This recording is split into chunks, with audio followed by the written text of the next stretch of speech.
So this is our second Ask Whitetail Instinct. We did the first one. People really seem to like it. Sent us in a lot of questions. So if you don't hear your question in this video or the next couple, we're getting to them because we have quite a few, but we will try to get to every single one of them. So we're doing our second Ask Whitetail Instinct, and we'll try to do one probably every week, and this is our second one.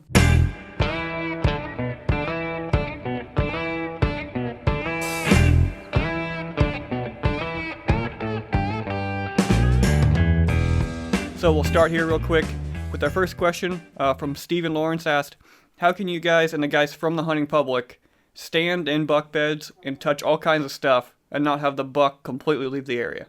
I guess I just think you can get away with some of that, especially if you don't do it very often.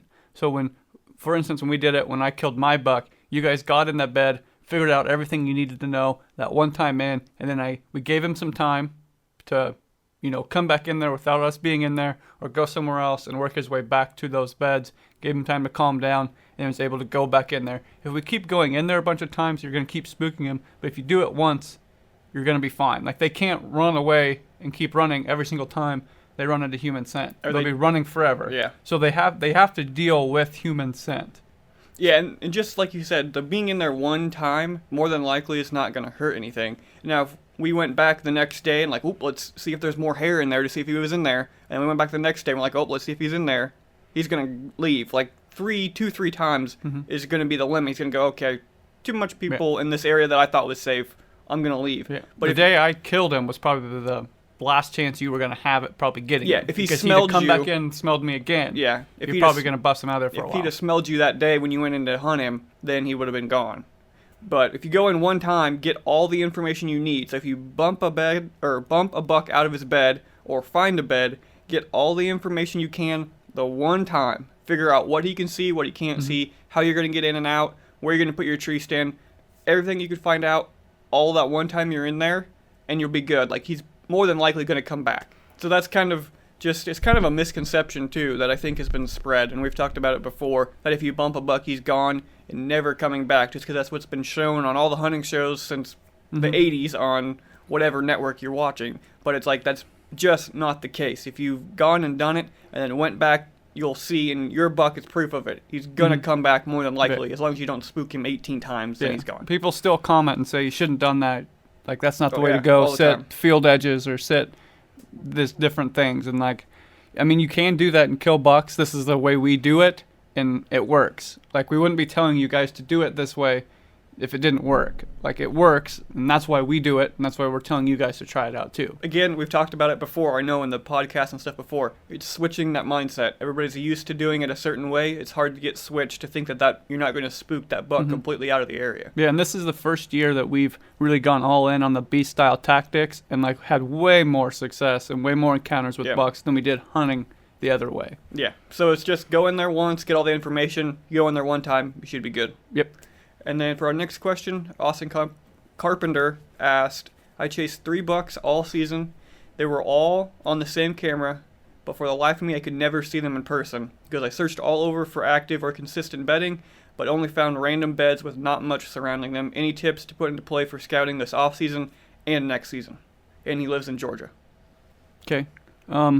Basically, I just try to if you can, backtrack where you think those bucks are coming from. Did he say you had trail cam images? Yeah. Yeah, so if you have trail cam images, look and see what time they're coming through. If they're coming through at midnight or 1 or 2 or 3 o'clock in the morning, you're probably still too far away from where they're bedding. They're on that loop, but they're at the far point of that loop coming back. You're still too far away from the bedding where that camera is positioned. So you're getting pictures of them, but 1 and 2 o'clock in the morning means you're still too far away. And it's hard. It's not like you can say if he's there at 1 o'clock, you got to go 200 yards, or he's there at 2, so you got to go 400 yards. 1 o'clock could mean you go half a mile. 1 o'clock could mean you go a mile.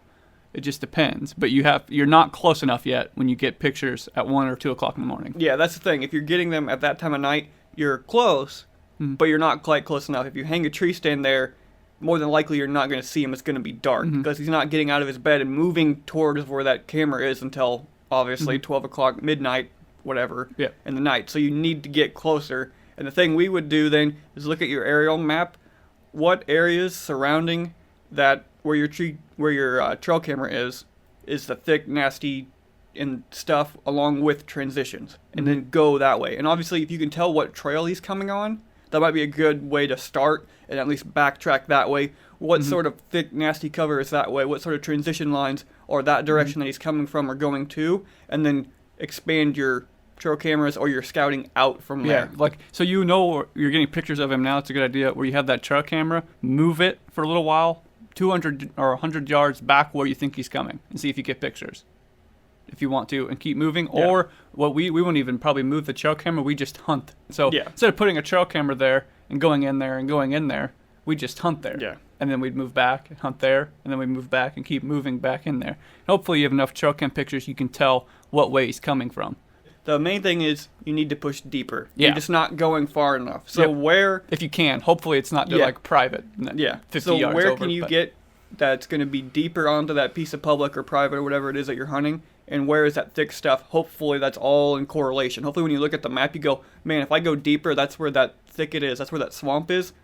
You need to go back there because that's where he's coming from. Yep. So just go deeper and then towards that thick stuff, towards the transition lines, towards where he was coming from or where you think he's coming from. So our plan of attack would be doing hanging hunts, going in the direction we see him coming on our trail cams because we're not close enough yet. Yeah. So the big takeaway is that if you see those bucks getting there on those trail cam images at like 1, 2 in the morning, you're not quite close enough. So keep pushing back in there because they're back there. They're still farther back. So that'll wrap that one up. That was Austin Carpenter, if I can say your last name right, for sending that one in to us. And then we'll move on to one more here. Greg Patterson asked, on land that you know well, how often do you use tried and true hunting spots based on postseason scouting for same-day hot sign scouting? So what consideration do you give on accessing new same-day scouting setups? So I think when I answered his question in the comments, I said most of the time it's not the same tree stand location, but it's the same area. So like the high wall is an area that's a tried and true area, and then the river spot is a tried and true area, and then where I shot my buck is a tried and true area. But our stand locations within those are hardly ever the same. So that's kind of our take on tried and true area. So the area is good, we know it's good, but our stand locations within there are always going to be kind of different. Yeah, and we did it a little bit this year. We had tree stands that we left up and went back, but I don't know if next year we'll do that because we ended up moving them anyways, except for the one which we ended up just hunting near it anyways. So like you said, we're going into a tried and true area that we know is good, and then we're moving, just slightly moving within that small areas area. Based off that fresh sign that you see, because it's always different. The high wall this year, their movement was different than what it was last year. So like we'll go to those tried and true areas and then look at the sign and the bedding if it's different, and use that fresh sign to pinpoint where we're at within those tried and true areas. And then his next question, or next part of the question, is what consideration do we give to accessing new same-day scouting setups?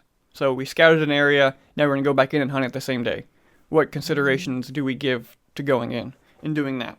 And I know he adds something to the end of this that I can kind of feel his pain on anyways, is that he says, my odds seem to go down when I call an audible and set up on hot sign for sticking to my game plan of hunting a tried and true spot, because I think it's an access problem most of the time for him. But I know for me, I know one time this year I went into a spot and I thought it was going to be a great spot, and I got my tree stand up in the tree and I sat down and I text Brody and I'm like, I don't think this spot's going to be good at all. No, I'm just depressed and disappointed. And it wasn't 10 minutes later I was Snapchatting him a picture of like 2 does and like 3 bucks walking by. So it's like, if you go in somewhere and you've used that scouting and you've used the hot sign and you know it's a good spot, make sure you're still doing everything right. You're still going quiet. You're setting your stand up how you're supposed to. The wind is still in your favor, because you really never know. Because a lot of times I'll get into a new spot, just like he said, where I'm like, okay, I'm going to go over here because it's new and it's different. I'm going to try it out. I'll get my tree stand up and I'll go, this is stupid. And then actually the majority of the time, there's does and bucks walking by. So don't let that initial disappointment, it seems like it happens to me all the time, once you get sat down, you're like, I don't think there's going to be anything in here. Don't let that get you down, because it doesn't mean that there's nothing in there. So that's probably the name of the game when it comes to hanging hunts. They're not always successful. So like you don't see those a lot in like our blogs or anybody else's, because it's just not. People don't want to watch People don't want to watch us do a hanging hunt where all you see is pictures of the leaves and trees and us sitting there and not seeing any deer. But it happens a lot. We did a lot of hanging hunts, even in tried and true spots, you can go in there and not see anything. So, I mean, that's the name of the game. There's going to be failures. When we do hanging hunts, a lot of the time, I mean, 50-50, maybe. Yeah.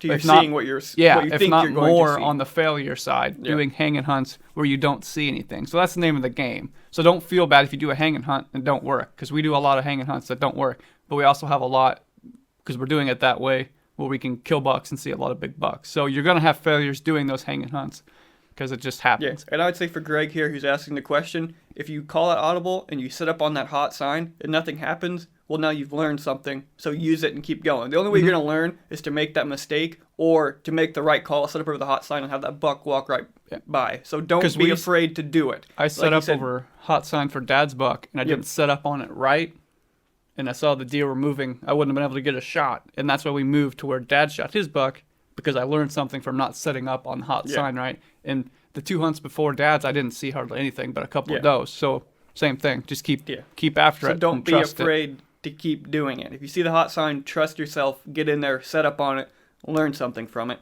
And as far as the access goes, when you're accessing it, plan it out would be my tip.